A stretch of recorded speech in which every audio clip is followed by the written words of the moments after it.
વાલા વાલા બાળકો, કેમ છો તમે? છગને એની પત્નીને કહ્યું કે હું નાટકની ટિકિટો લાવ્યો છું. પત્નીએ કહ્યું, સરસ, હું હમણાં જ તૈયાર થવા માંડું છું. છગન કહે, બરાબર છે, નાટક આવતીકાલે છે. છગનની પત્ની મેકઅપ વગેરે ચાલુ કરે તો બીજા દિવસે લગભગ એનો પાર આવી જાય એમ છે.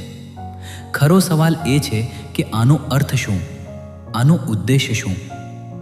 વ્યક્તિ એમ માને છે કે આનાથી મારો ઉત્કર્ષ થયો, હું એનાથી વધારે સારો બન્યો, વધારે ઊંચો બન્યો, વધારે મહાન બન્યો. પણ હકીકત એવી નથી. કપડાથી, ઘરેણાથી કે મેકઅપથી માણસનો ખરો ઉત્કર્ષ થઈ શકતો નથી. બંગલાથી, ગાડીથી કે ચિક્કાર રૂપિયાથી પણ માણસનો ખરો ઉત્કર્ષ થઈ શકતો નથી. ખરો ઉત્કર્ષ ગુણોથી થઈ શકે છે. લજ્જા એ ખરી લિપસ્ટિક છે. પરોપકાર એ ખરો પફ પાવડર છે. ઉદારતા એ ખરી આઈબ્રો છે. કરુણા એ ખરો કેશ કલાપ છે. મૃદુતા એ મોંઘા દાટ કપડાં છે. સહનશીલતા એ ખરી સુંદરતા છે. વાત્સલ્ય એ ખરી વીંટી છે. નમ્રતા એ ખરો નેકલેસ છે. ચારિત્ર એ ખરો ચેઇન છે. સરળતા એ ખરો શણગાર છે. તપ એ ખરો તાજ છે. ને જો આપણામાં એવા ગુણો નથી તો બહારના આડંબરોથી આપણો ઉત્કર્ષ થઈ ગયો, એવું માનવું એ મોટી ગેરસમજ છે. જેઓ અંદરથી ખાલી હોય છે તેમનો બહારનો આડંબર હકીકતમાં એક પ્રકારનો બોજો કે દંભ જ હોય છે. આપણે જોયું કે પરમ કરુણા સાગર શ્રી નેમિનાથ ભગવાનની દેશનાથી વૈરાગ્ય પામી જાલી, મયાલી, ઉવ્યાલી ત્રણેય રાજકુમાર દીક્ષા માટે માતા પિતાની રજા લેવા ઘરે જઈ રહ્યા છે. એક બાજુ એ ત્રણેયના રથ સડસડાટ રાજમહેલ તરફ દોડી રહ્યા છે ને બીજી બાજુ એમના અંતરમાં વૈરાગ્યનો મહાસાગર ઉછળી રહ્યો છે. એમનો રોમે રોમ સંયમ, સંયમ, સંયમ પોકારી રહ્યો છે. રાજમહેલ આવી જાય છે. ત્રણેય રાજકુમાર માતા પિતા પાસે પહોંચે છે. તેમના ચરણોમાં પ્રણામ કરે છે. તેઓ તેમને આશીર્વાદ આપે છે. ત્રણેય રાજકુમારો તેમને કહે છે, આજે અમે શ્રી નેમિનાથ ભગવાનની વાણી સાંભળી અને અમને સંસારનો સાચો પરિચય થયો. કેવી રીતે જીવ સાંસારિક પ્રલોભનોમાં ફસાય છે ને પછી એ કેવો દુઃખી થાય છે, એ બધું જ અમને સમજાયું. આપે અમને જન્મ આપ્યો, આપે અમને મોટા કર્યા. આપના અમારા પર ઘણા ઉપકારો છે. અમો આપને વિનંતી કરીએ છીએ કે આપ અમારા પર હજી એક ઉપકાર કરો. અમને દીક્ષા લેવાની અનુમતિ આપો, જેથી અમે આત્મકલ્યાણના માર્ગે આગળ વધીને આ જન્મ મરણના ફેરાથી મુક્ત થઈ શકીએ. આ સાંભળતા જ એમની માતાની આંખોમાંથી અશ્રુધારા વહેવા લાગે છે. એ કહે છે, બેટા, એક બાજુ મને તમારા પર મોહ પણ ઘણો છે ને બીજી બાજુ હું એ પણ સમજું છું કે સાચો માર્ગ તો સંયમ જ છે. એનાથી જીવ ખરેખર અંદરથી સુખી થાય છે અને ખૂબ જલ્દીથી પરમ સુખમય મોક્ષ પદ પામે છે. મારા સ્વાર્થ માટે હું તમારા આત્મકલ્યાણના માર્ગમાં આડી નહીં આવું.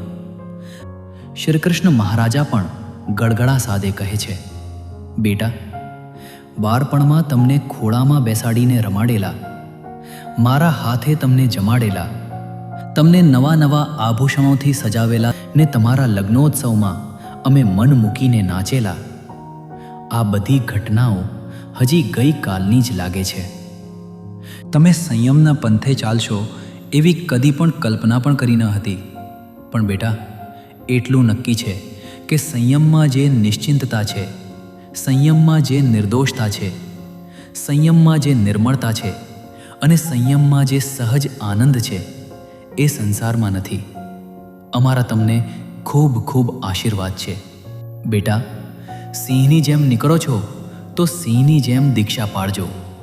ભલે ગમે તેટલા કષ્ટો પડે, ભલે ગમે તેટલી પ્રતિકૂળતાઓ આવે, તમે તમારા લક્ષ્યને કદી પણ ભૂલતા નહીં. તમારી નજર હંમેશા મોક્ષ ઉપર જ રાખજો. ત્રણેય રાજકુમારોની આંખોમાં આનંદના આંસુ આવી જાય છે. તેઓ માતા પિતાના ચરણોમાં પડી જાય છે ને કહે છે, આપનો ખૂબ ઉપકાર, ખૂબ ખૂબ ઉપકાર. શ્રી કૃષ્ણ મહારાજા એ ત્રણેય રાજકુમારોનો અદ્ભુત દીક્ષા મહોત્સવ કરે છે. શ્રી નેમિનાથ પ્રભુના પવિત્ર હસ્તે એ ત્રણેય રાજકુમારોને રજોહરણ મળે છે. મન મૂકીને તેઓ નૃત્ય કરે છે. દેશ દેશના રાજા મહારાજાઓને રાજકુમારો એકી ટશે તેમને જોઈ રહ્યા છે ને વિચારી રહ્યા છે કે આવો આનંદ તો અમારા સામ્રાજ્યમાં પણ નથી, રાજમહેલમાંય નથી ને અઢળક પ્રલોભનોમાંય નથી. પ્રભુની પાસે આવીને તેઓ વિનંતી કરે છે કે આપ અમને સંયમ જીવનની પ્રતિજ્ઞા આપો. પરમ કરુણાસાગર શ્રી નેમિનાથ ભગવાન પોતે તેમને સંયમ જીવનની પ્રતિજ્ઞા આપે છે. સાથે સાથે સુંદર સંયમ જીવન કેવી રીતે જીવવું એ વિશે સરસ સમજૂતી પણ આપે છે. પ્રભુની પાવન છાયામાં એ ત્રણેય મુનીશ્વરો અદ્ભુત સંયમ જીવનનો પ્રારંભ કરે છે. તેઓ સરસ મજાનો સ્વાધ્યાય કરે છે, શાસ્ત્રોનું ઊંડું જ્ઞાન મેળવે છે. એક પછી એક શાસ્ત્રો ભણતા ભણતા તેઓ સંપૂર્ણ 12 અંગસૂત્રો ભણીને 14 પૂર્વોના જ્ઞાતા બને છે, જેનાથી વધુ દુનિયામાં કોઈ જ શબ્દબોધ નથી. કોઈ મહાત્મા વૃદ્ધ કે બીમાર હોય એમની તેઓ સરસ સેવા કરે છે, પ્રભુની શ્રેષ્ઠ ઉપાસના કરે છે, નાની મોટી અઢળક તપસ્યાઓ કરે છે. આવા ઉત્તમ સંયમ જીવનથી તેઓ પોતાના આત્માને વધુ ને વધુ નિર્મળ કરે છે. તેઓ વિહાર કરીને જ્યાં પણ જાય ત્યાં લોકોના ટોળે ટોળા ઉમટે. લોકોને ખૂબ જ વિસ્મય થાય કે શ્રી કૃષ્ણ મહારાજાના રાજકુમારો આવું ઊંચું સંયમ જીવન જીવી રહ્યા છે.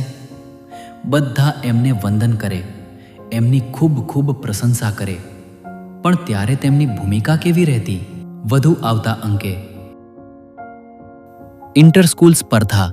વહાલા બાળકો, આ સ્પર્ધા છે સંયમ જીવન પર સરસ ગીત બનાવવાની અને તેને સરસ રીતે ગાવાની. All the best. પ્રથમ ઇનામ 1008 અને માર્ગદર્શકને પણ 1008.